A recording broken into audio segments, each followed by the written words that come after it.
right. Questions for KD? Hey, Kev. Joe Bourget, PHNX Sports down here. Congrats on the gold medal. Oh, my bad. No, you're good. Congrats on the gold medal. I was just curious, from your conversations with Mike Budenholzer, how have those gone, and what do you kind of anticipate when you look forward to this season in terms of how you guys want to play? Coach just getting to know each one of his players individually as people first, and once we all get on the court starting tomorrow, we kind of get a feel for each other on the floor. But Bud and the staff has been really cool at just trying to get to know one another. I mean, it's kind of hard to figure out your identity as a team throughout the summer when you first get a job and finding your staff and trying to understand the players on your team. So these last 2 weeks of us getting some pickup games in, being around each other, was key for us. And we got to understand one another, understand the coaching staff and what they want from us, and hopefully, now we can move forward with training camp and preseason games and kind of build out who we are. Yes, Kevin, Dwayne Rankin, Arizona Republic. First, happy birthday. Thank you. Second, I'm curious when you look at the season in terms of what you guys brought in the offseason. Tyus, Monte, Plumlee. How do you like those fits with the group? It's basically, essentially, pretty much all from last year. And then, two, just how do you even approach when you may be up for an extension? How do you even do it mentally? Do you even just say, I'm going to go play and whatever happens? How do you process all that? Your first question is always good adding players to your team that are veterans with high IQ that can actually still provide good minutes for you. Tyus, Monte, Mason, we got a couple other guys, the rookies, the guys, Oso, Ryan, Jalen. We got guys that can come in and that can still provide us a good spark, that are different, got different skill sets. So looking forward to building with them. As far as extension, I'm 2 years out I got 2 years left on my contract. I'm focused on being the best that I can every day in the moment, and we'll figure that stuff out when it's time. Katie, Richard Sines, Fox 10, good to see you again. Congrats on the gold. Thank you. You talked about, some of the new additions. Matt talked about some of these guys took less money, could have got more money somewhere else. What does that say about the culture that you guys have kind of established here, and about the individual person that's putting winning first? Yeah, you got to give those guys the most credit for seeing past money and wanting to be in a situation where they can help build towards something special. Credit to the front office and the staff for letting those guys know who we are, even though we didn't finish the season the way we wanted to. When you have a good front office and a good culture, you can still speak to guys regardless of that, and that's what they did throughout the summer.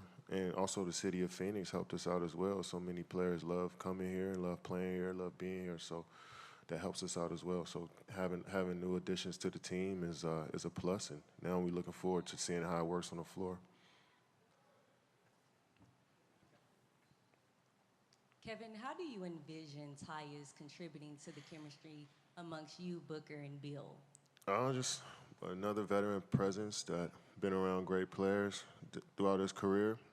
Played in different roles where he was coming off the bench, had to fill in for guys that were injured, got traded to a Washington team where he had to assume the starting role. So he's been in different situations, and so a guy who's seen a lot in this league is always good. And so being around the last 2 weeks, seeing his game, being able to figure out how I can help as well has been fun. So I'm looking forward to practice. Mark McClune, Arizona's Family Sports, good to see you. I wonder if you could describe the feeling of standing up on the podium winning gold this summer, and if that feeling at all, did that reinforce anything of getting back to the grind here and chasing a championship in the NBA? I wouldn't say it reinforced anything. It's always good to win and feel winning and understand what goes into it, how much of a grind it is. Even though that was a condensed period, it's just a month. We crammed a lot of stuff in for that month, so it was good on the brain to understand what it takes every day to become a winner. Sometimes you can go through the motions a bit throughout your career when you haven't been on that podium sometimes. So it's good to refresh the brain a bit. But that's always the goal when you've been in this league so long and you have experience winning and being on top, that you know, regardless of what happened last season, that's still always the goal. But being around some of the best players in the world of all time, and then some of the best athletes throughout the whole world, and representing in my country was, you know, it was unmatched. So I had a great time. Kevin, Doug Haller with The Athletic. You mentioned how things finished last year. When things don't go the way you like and you get swept, does that stick with you throughout an off season, motivate you? I mean, is it always there, or do you move past it pretty quickly? I mean, you tend to move past it. I mean, it's a long summer, man. You know, we lose in April. I'm not gonna be thinking about it in June, July. You know, you figure out, you understand what went into the season and why the outcome was the outcome, and move on from there. Have it all that takes, to be honest. You know, so I try to figure that out pretty quickly, and seeing how I can add to, you know, making things different and go from there. Kevin, Luis Torres with Nice Kicks. Obviously, things got a little tense between you and Nike with the whole winning isn't for everyone campaign, and then, you know, am I a bad person? No, you're the baddest. Have you guys talked? How's everything? You know, KD 18 coming up. How's that looking? Yeah, everything's on schedule, just like it always is. Sometimes you have conversations like that amongst family and move on. Kevin, Dana Scott, Arizona Republic, congratulations on the gold medal. Oh, my bad. Thank you. Two-part questions. Thinking about how you had some rotation in the lineups last season where you played sometimes with the second unit, how do you feel that if Grayson being possibly moved to the second unit and Bowl coming back, how they can impact the team together? And also the second part of that is you grew up in the D.C. area, and Dikembe Mutombo just died this morning. So growing up around that Georgetown second wave of Hoya paranoia, you very young, you probably remember Iverson Moore, but what would you say about that Georgetown team in that area and what it did for the city?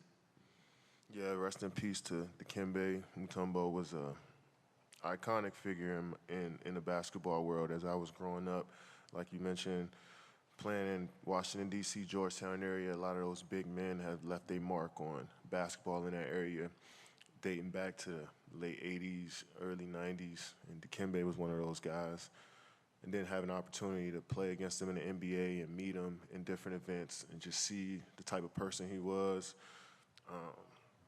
It reinforced that our great people walking around here every day, regardless of status, regardless of how successful you are, he still remained true to who he was as a person. And I appreciated that every time I seen him. My condolences out to his family, friends, everybody that knew him. That's a huge loss. If you ever met Dikembe, he just brightened up the whole room. So, and I wasn't even that tight with him, and, you know. So I'm sure so many people going through a lot of emotions right now. So he meant so much to the game, and rest in peace.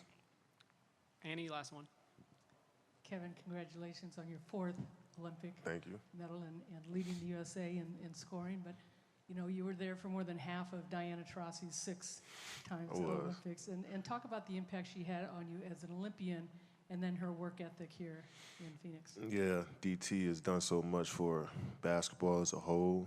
You know, I remember her as a high school, middle school player, her setting an example for basketball in the women's game, introducing some people to the women's game when she was coming out of UConn, and to be with one franchise her whole career and reach the pinnacle and all-time leading scorer.